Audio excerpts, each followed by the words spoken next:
Dear students, hope you all are well by the grace of Almighty Allah. In our previous lesson, we discussed about pronoun and its classification and example. Now, I want to discuss personal pronoun, demonstrative pronoun, interrogative pronoun and relative pronoun. What is personal pronoun? The pronoun which represents a particular person, thing, place, animal or a group is called personal pronoun. The pronoun which represents a particular person, thing, place, animal or a group is called personal pronoun. That means কোনো pronoun যখন ব্যক্তি বা বস্তুর পরিবর্তে ব্যবহৃত হয়ে কে কথা বলে, কাকে কথা বলা হয় এবং কার কথা বলা হয় বোঝায়, তাকে পার্সোনাল প্রোনাউন বলে। অ্যাগেইন, কোনো প্রোনাউন যখন ব্যক্তি বা বস্তুর পরিবর্তে ব্যবহৃত হয়ে কে কথা বলে, কাকে কথা বলা হয় এবং কার কথা বলা হয় বোঝায়, তাকে পার্সোনাল প্রোনাউন বলে। এক্সাম্পল, আই এম এ বয়। এখানে যদি ঋতু হতো, ঋতু ইজ এ বয়, তাহলে ঋতুর পরিবর্তে আই, তাহলে আই এম এ বয়। এখানে আই হচ্ছে personal pronoun. We love our parents. এখানে যদি বলি যে আমি আমার আরও 2 ভাই বোন, তাহলে তার পরিবর্তে হলো উই, তাহলে উই এখানে personal pronoun. How many types of personal pronoun? There are 3 types of personal pronoun. First personal pronoun, second personal pronoun, third personal pronoun.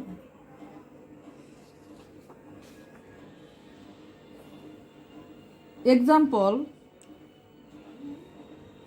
first personal pronoun, I, we, me, us, my, mine, our. Second personal pronoun, you, your, yours. Third personal pronoun, he, she, they, him, her, them, his, her, their. এখানে তোমরা দেখো যে আমি একটা chart এঁকে দিয়েছি। এই চার্টটা যদি ভালো করে ফলো করতে পারো, তাহলে তুমি সব পার্সোনাল প্রোনাউন সম্পর্কে পুরোপুরি ধারণা এসে যাবে। এখানে আমি দেখো subjective form, objective form, possessive form. Subjective form যেমন আই সিঙ্গুলার, আয়ের প্লুরাল হচ্ছে উই।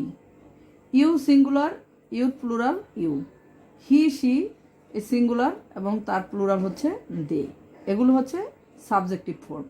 এরপর যদি আসে অবজেক্টিভ ফর্ম, আয়ের অবজেক্ট মি, উই এর অবজেক্ট আস, ইউ এর অবজেক্ট ইউ। হি, শি এর অবজেক্ট হচ্ছে, হি এর অবজেক্ট হিম, শি এর অবজেক্ট হার এবং দের object them.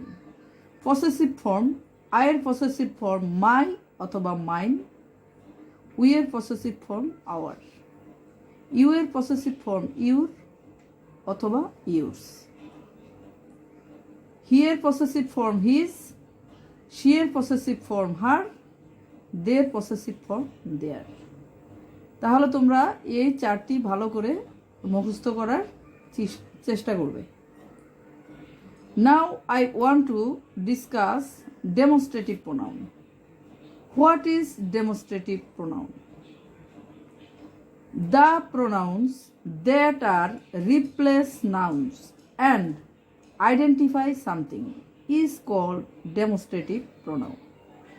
The pronouns that are replace nouns and identify something is called demonstrative pronoun.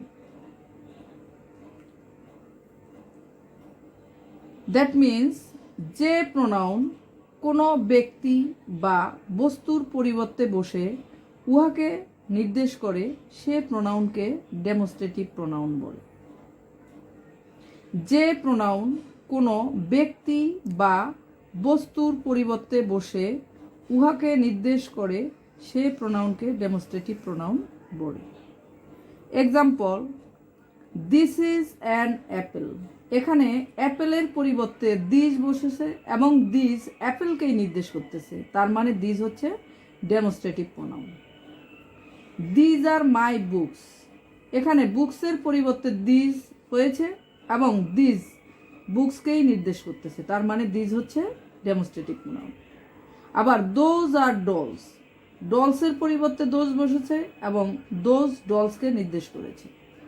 আবার এখানে that is a pen, এখানে পেনের পরিবর্তে দ্যাট বসেছে এবং দ্যাট পেনকে নির্দেশ করেছে, তার মানে দ্যাট হচ্ছে ডেমনস্ট্রেটিভ প্রোনাউন। তাহলে ডেমনস্ট্রেটিভ প্রোনাউন হচ্ছে চারটা, দিস, দিস, দোজ, দ্যাট। এগুলো যদি সেন্টেন্সের শুরুতেই থাকে এবং কোনো নির্দিষ্ট ব্যক্তি বা বস্তুকে ইন্ডিকেট করে, তাহলে সেটা ডেমনস্ট্রেটিভ প্রোনাউন হয়ে যাবে। তাহলে তোমরা এই চারটা দেখলেই খুব সহজে আইডেন্টিফাই করতে পারবে ডেমনস্ট্রেটিভ প্রোনাউন।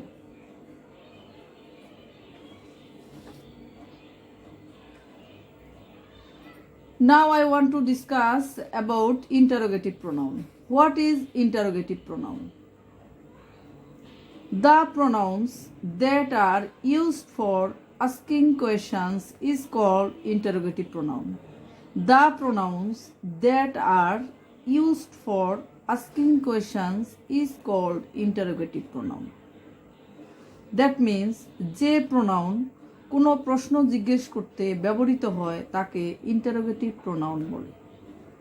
যে প্রোনাউন কোনো প্রশ্ন জিজ্ঞেস করতে ব্যবহৃত হয় তাকে ইন্টারোগেটিভ প্রোনাউন বলে।